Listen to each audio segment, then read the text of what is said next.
مادر خیلی بزرگوار است. جوانی محترم، شخصیت مادر ندارد. یک بار از اون باش نامی مادر میگیرم وجودش آب میشود و قدر مادر است. مادر خیلی بزرگوار است. ای مادری محترم، فدای تو، هزار جانی عبدالقادر فدای تو باد. جوانی محترم، حتما بعد از شنیدنی مادر وقتی همراهی صحبت کردی زنگ زدی این سخنها را براش بگو ای مادر من قدری کارهای خود ندانستم. ای مادر فدای تو شوم، حقی کارهای خود را من ادا نکردم. منم ببخش، من نتوانستم تو را خدمت کنم. فدای تو شوم ای مادر، جانم فدای تو با. ای مادر چقدر اندست که من چه عذاب کشید، چقدر ناراحتی دیدی، یعنی برادری عزیز بزرگوار، جوانی که مادر و سوش فریاد میکنی، مادر سخنی قبیح بد میگویی، این یعنی خدا که حتما روزی تو هم پشیمان میشوی. حتما روزی میشود که این آزار و این سخنهای قبیحی که در حق مادر گفته ای فرزند میشنوی.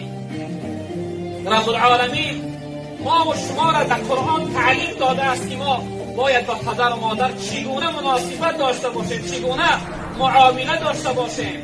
رب العالمین میفرماید ولا تقل لهما اف ولا تنهرهما.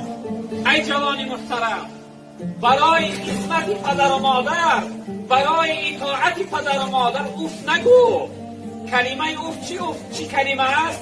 مفسران میگن از همه میده ترین سخنی که سبب ناراحتی و ناراضگی پدر و مادر میشه اوف است.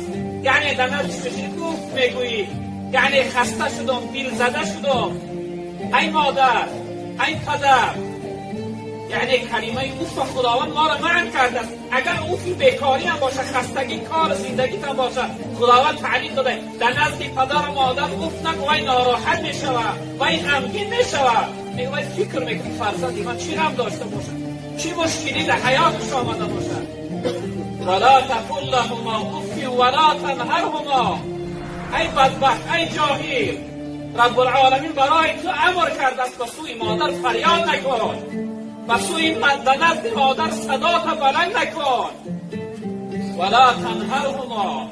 چی جایی که مادر دشنام بودی، چی جایی که مادر بگو که کی میموری.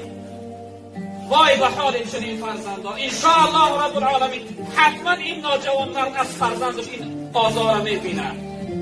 نخواه که انسان به سوی مادری که تنها در حیات تنها مانده است، پدر نیست، تنها مادر مانده است، باید تارتای سر نوری چشم کنی اون مادره. وای رفیق حیات از دست داده است، در حیات تنها مانده است، در جای نوازش و جای مهربانی با بسوی او میگو کی میموری. حیفی چنین جوان مردی، حیفی چنین بیغیرتی. و قل لهما قولا کریما.